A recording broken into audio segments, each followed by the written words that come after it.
Hello, everyone. Good morning. Welcome to the Hindu editorial vocabulary and reading program.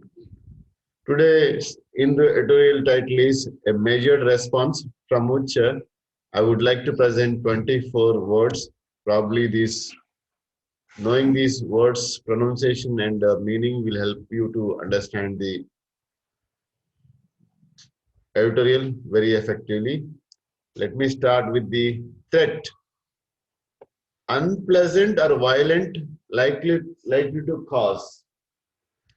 Pose, present or constituent, or sometimes it is called as giving a appearance, particular position. Tenuous, tenuous means very weak. Fragile, comprehensive, including every element or everything. Emerges, appearing, coming out of it. Unambiguously, clearly, completely. Infectious, likely to spread from one person or one to other. That is called as infectious smell, infectious smile. This infectious is mostly used in terms to explain the disease. Corona is infectious. Insight, accurate and deep understanding of is called as insight. Preliminary, very first or initial. Analysis, detailed examination. Epicenter, central point of something. Caveat, caution. Overwhelmingly, strongly or greatly. Prevalent, very commonly. Wisdom, knowledge. Hesitancy, not ready to perform immediately or voluntarily they're not doing. Hesitancy, underlining, emphasizing, to give a emphasize. Challenge, need a physical or mental efforts to face it. The situation, that is, situation is called as challenged.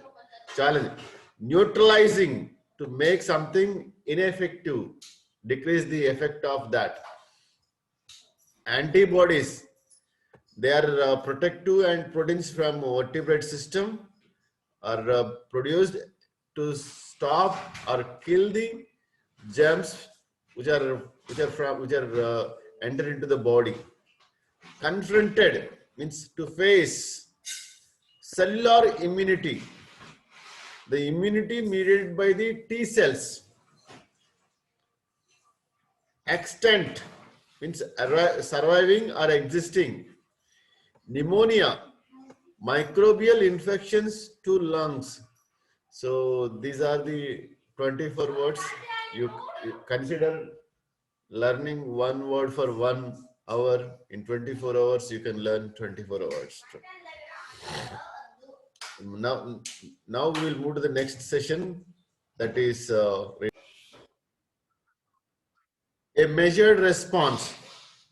The, the threat posed by Omicron is tenuous, and it will still be a few weeks before a comprehensive understanding of it emerges.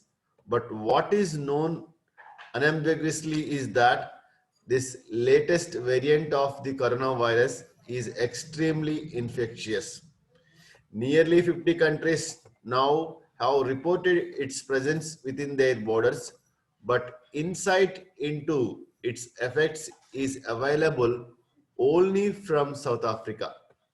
A preliminary analysis of patients in Shan district in Gauteng province of South Africa, which has been the global epicenter of the Omicron led fourth wave, suggests that despite its infectiousness, Omicron is less deadly than other variants that have led the country's previous three waves. When 160 new admissions were analyzed, there were 10 deaths in the first 2 weeks, making up 6.6% of the 166 admission. By comparison, the death rates in previous waves ranged from 17 to 23%. The major caveat, as scientists who are part of the South Africa Medical Research Council point out, is that patterns could rapidly change in the next 2 weeks, as it takes nearly a month for infection to reveal its worst case outcome of death. And so the current data of 2 weeks are insufficient. Trends in hospitalization too are encouraging, the scientists say.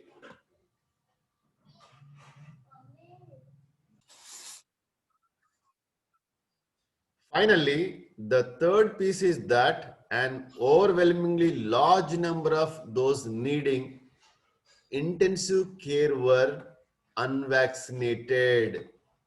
Of 38 adults in the COVID wards, six were vaccinated and 24 were unvaccinated and 8 had unknown vaccination status. Of 9 patients with the COVID pneumonia, 8 are unvaccinated. Therefore, the prevalent wisdom that despite being highly infectious, vaccination, it is not clear if those in the wards were fully or partially vaccinated, significantly protected against disease and death. But vaccination trends in South Africa are not encouraging. Only about 30% of the country has had one dose and only 24% fully vaccinated. Reports have suggested that the South Africa government has actually had to delay vaccination because it claimed it had too much stock, underlining that problems of vaccine hesitancy or easy access for a greater part of the population was a challenge. As observed in previous waves, the first line of defense are neutralizing antibodies produced as a result of prior infection or vaccination was significantly reduced when confronted with beta or delta variants. The same appears to be the case with the Omicron. But the second line of defense, or cellular immunity, continues to be effective from the extant evidence. Hence, the lesson for the world continues to be that rather than focus on novelty of Omicron, it is wiser to develop on efforts to completely vaccinate people and then, based on the evidence, consider booster or subsequent doses. So Omicron infection and the hospitalization and deaths indicate that unvaccinated people are becoming prey for Omicron virus. Hence, all the people who have not taken jobs are advised to take at the earliest so that they get a chance to build a protection layers against the Omicron. Thank you all. Hope you all vaccinated. See you again.